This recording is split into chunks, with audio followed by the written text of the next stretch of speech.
Muito obrigado.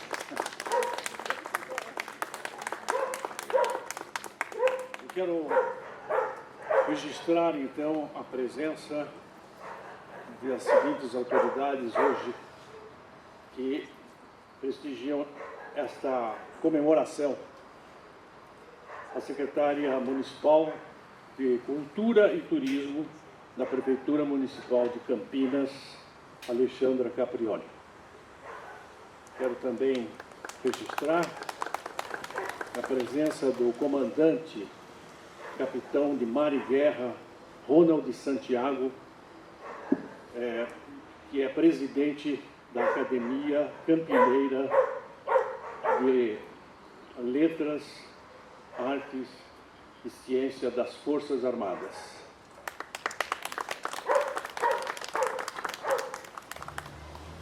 Também quero saudar o capitão Flávio Costa, que é da ABPVM. O capitão Ferreira Pinto, que veio aqui representando o comandante do CPAI-2, Coronel Takahashi. Também registro aqui a presença de Sandra Regina Pérez, da Prefeitura Municipal de Campinas, Nicola Cassano, Davi Paulino, Pedrinha de Souza e também nossa companheira de diretoria, Maria Elizabeth Ferri, primeira secretária da nossa diretoria.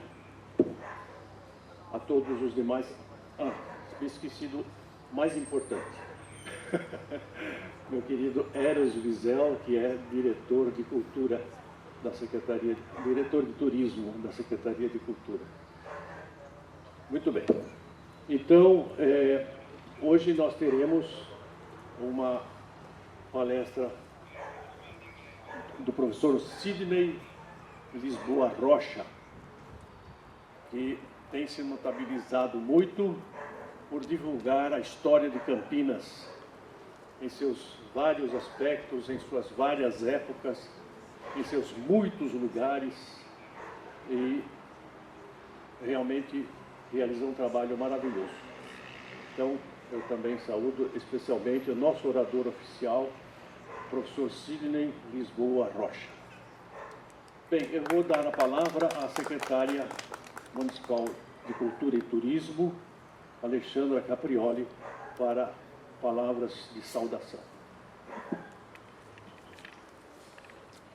Bom dia a todos. Queria agradecer a presença, agradecer ao CCLA, porque através do ativismo de vocês, vocês têm mantido todos os anos essa história sendo lembrada, né? Eu estava até comentando com o seu Alcides, nós tivemos o falecimento do seu Marino Zigiati, e eu me lembro, assim, do seu Marino ano após ano sendo com o senhor um dos defensores dessas memórias que a gente tem da história de Campinas, e como é importante a gente relembrar a história para a gente poder saber por que a gente é como cidade, da forma como a gente é, o que formou, como é que foi formada a nossa cidade.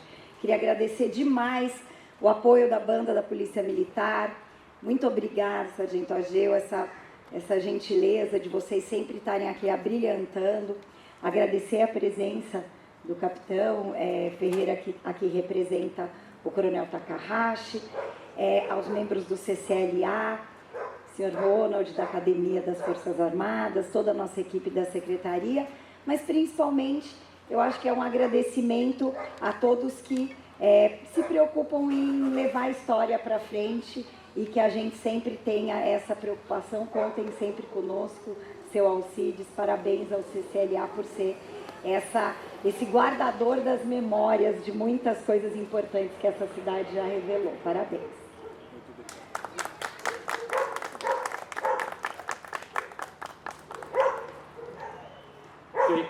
Então, vamos passar a palavra ao professor Sidney Lisboa Rocha para a sua palestra sobre este episódio que se deu nesta região, exatamente neste bairro, não exatamente neste local, mas aqui nas imediações.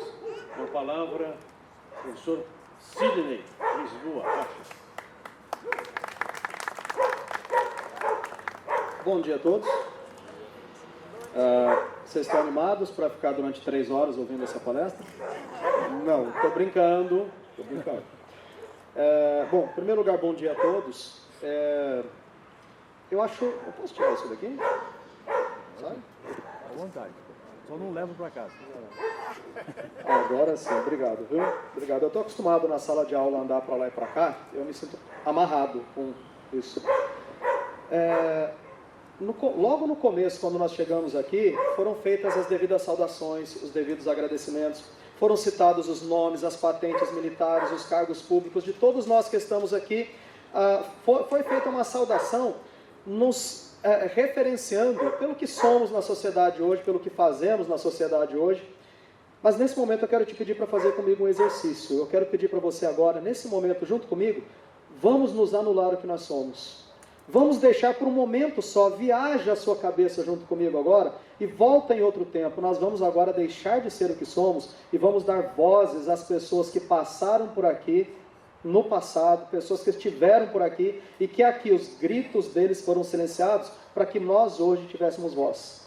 Lutar pela liberdade é tão difícil que só quem luta pela liberdade é capaz de dizer o quanto custa isso. Pessoas no passado tombaram aqui, tiveram suas vozes silenciadas enquanto lutavam pela liberdade. Se a gente voltar no tempo agora, a gente vai imaginar isso tudo aqui. Não tinham casas aqui, só que era um campo, havia árvores, havia arbustos, havia grama, e havia desesperos, gritos de homens desesperados, correndo de um canto para outro, sem saber se lutava pela sua vida ou pela vida do companheiro do lado. E como é que começa essa história? Vamos voltar as nossas mentes agora para o século XIX, os anos 1800. Um grande historiador disse que o século XIX foi o século mais importante para a história do Brasil. Por quê? Quem entrou no século XIX, entrou iluminando a noite com tochas e saiu dele com luz elétrica. Quem entrou no século XIX, entrou nele andando de cavalo, de carroça e saiu já de automóvel. Quem entrou no século XIX, entrou num Brasil que era colônia de Portugal e saiu dele num país livre, independente e republicano. Quem entrou no século XIX, entrou comprando e vendendo pessoas como se fosse mercadoria e saiu dele contemplando a liberdade de todos. Nesse bojo de transformações, nessa enorme quantidade de transformações do século XIX, Campinas, que é uma das cidades mais importantes do Brasil, além de ser uma das mais bonitas também, eu desconfio, Campinas é uma das cidades mais importantes do Brasil. Se uma pessoa quiser ser general do Exército hoje, tem que morar em Campinas. A escola de cadetes está aqui para levá-lo depois lá para o Rio de Janeiro e continuar os estudos. Campinas sempre teve uma importância muito grande, um protagonismo muito grande, uma importância regional muito grande, mas não é por isso que aconteceu a batalha aqui. Era uma vez 1840, sobe para o posto de chefe de governo do Brasil o cara que foi simplesmente o mais bem preparado dos chefes de governo que o Brasil já teve. Estamos falando de Dom Pedro II. Você pode pegar todos os chefes de governo que o Brasil já teve até hoje, nenhum, e eu disse nenhum, se compara a Dom Pedro II quanto ao nível de instrução, a sabedoria, o conhecimento, a inteligência, a capacidade de diálogo. Dom Pedro II é assim meu herói de infância. E ele assume o governo do Brasil beirando os 15 anos de idade, estamos falando de 1840. Inteligente que era, bem preparado que era, Dom Pedro II cresceu, se tornou um homenzarrão, com uma barba enorme, olhos claros, diretos, um homem de presença e com uma voz fina, que remetia à idade de quando ele era criança. Dom Pedro II não teve pai, não teve mãe, não teve irmãos, ele teve tutores, que se encarregaram de prepará-lo para bem governar o Brasil. Neste ato de bem governar o Brasil, ele estabeleceu para si um gabinete de ministros que o aconselhassem, que o ajudassem a tomar as decisões. Só que naquele tempo tinha um pequeno problema no Brasil, chamava-se polarização política. De um lado, um grupo de liberais, de outro lado, um grupo de conservadores. E isso causava tensões na sociedade naquela época. Então, o Dom Pedro II, tendo consigo um grupo de conservadores que queriam manter os costumes, os privilégios antigos, de repente se confronta com um grupo de liberais. E esses liberais, inconformados que estavam com os conservadores no poder, formam um grande movimento para colocar em prática as suas ideias progressistas, Quem comanda isso, quem gerencia isso, é o homem que criou a Polícia Militar. Se nós já ouvimos falar em rondas ostensivas Tobias de Aguiar foi presidente da província de São Paulo. Hoje a gente fala governador, né? Tobias de Aguiar era presidente da província de São Paulo, deixou de ser e foi substituído por um homem da Bahia, um baiano, que conhecido como Barão de Monte Alegre, tem uma avenida em Campinas com esse nome. Esse baiano, Barão de Monte Alegre, chega e nós campineiros devemos alguma coisa para ele, porque foi ele que tira Campinas do status de vila e coloca Campinas no status de cidade, em 1842, mesmo ano em que explode essa revolta liberal. Os liberais se juntam e marcham em direção ao Rio de Janeiro, não com a intenção de lutar contra o Dom Pedro II, não com a intenção de instalar uma república no Brasil, mas com a intenção de tirar aquele gabinete de ministros conservadores e colocar um gabinete de ministros progressistas, capitalistas, que queriam um outro tipo de desenvolvimento para o Brasil, um outro tipo de liberdade para o Brasil. Tem alguns nomes que vão se encontrarem nesse teatro todo. Por exemplo, Campinas tem uma rua que chama-se Regente Feijó.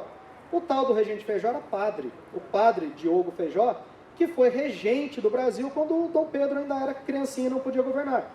Por isso o Regente Feijó, ele morou naquela rua, por isso tem esse nome, Rua Regente Feijó. Ele foi um dos organizadores, um dos caras que juntou pessoas para fazer esse movimento. O Tobias de Aguiar na frente de militar, a tropa se desloca da região de Sorocaba, o foco aqui em São Paulo da Revolução era Sorocaba. Essa tropa vai marchando, para por aqui, e neste lugar aqui, em algum lugar aqui, tinha uma lagoa. Perto dessa lagoa tinha uma construção. Nessa construção, as pessoas compravam os produtos que precisavam para a sobrevivência do dia a dia. Era uma venda, por isso era a venda grande, porque era um lugar grande e era uma venda. Neste lugar, os soldados revoltosos estavam parados descansando. Nos contam os historiadores que esses soldados, eles estavam armados basicamente com coragem, força e armas de matar passarinho. Os canhões que eles usavam estão em exposição no Exército. Tem um museu aqui no Exército em Campinas, que é muito bonito, inclusive, e os canhões estão lá em exposição. Segundo nos contam os livros, eram canhões que disparavam o tiro aqui, no máximo ele atravessava a rua, praticamente não funcionava. O que o povo de São Paulo tinha para essa luta era coragem e muita força. O cara que comandava essa tropa aqui na região de Campinas, ele era de Itu, não era campineiro.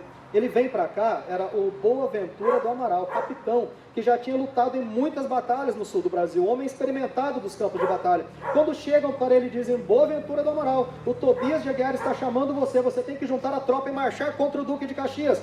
É suicídio.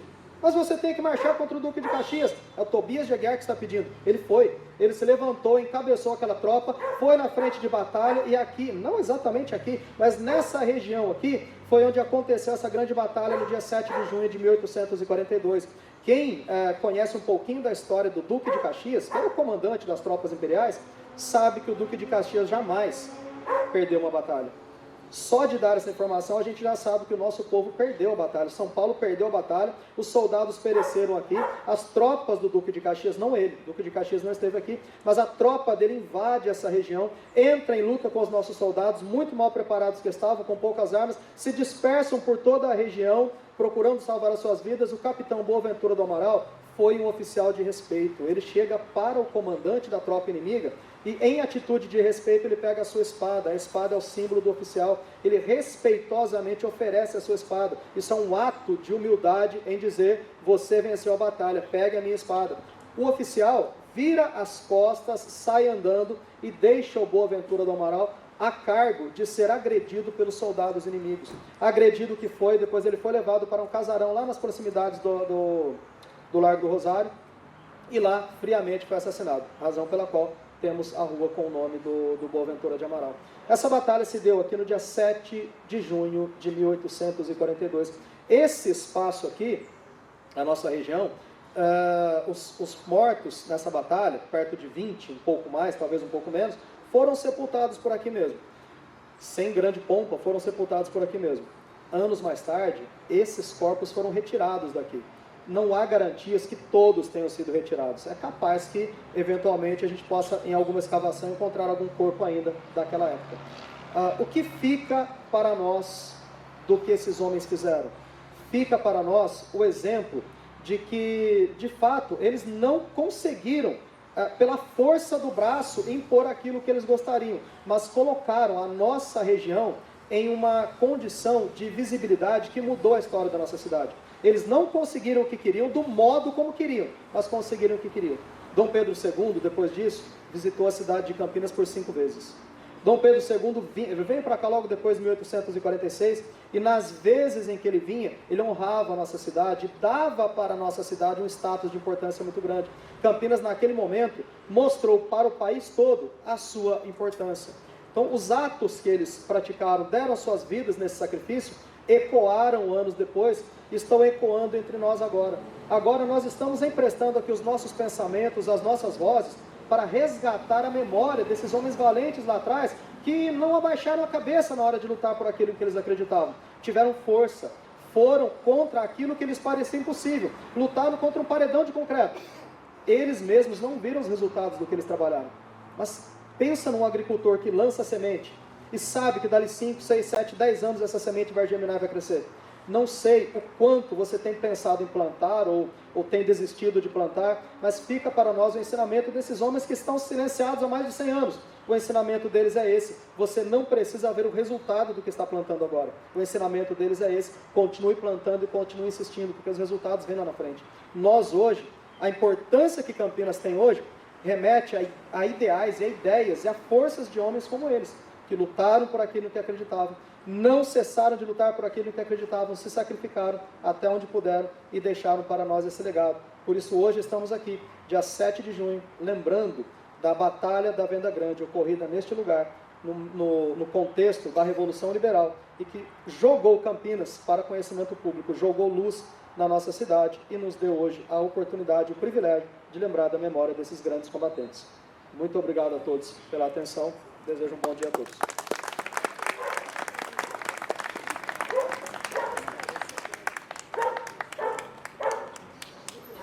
Parabéns ao professor Sidney Lisboa Rocha, que nos deu agora uma aula, né, de história muito abrangente, né, focalizando vários aspectos realmente importantes que a gente tem que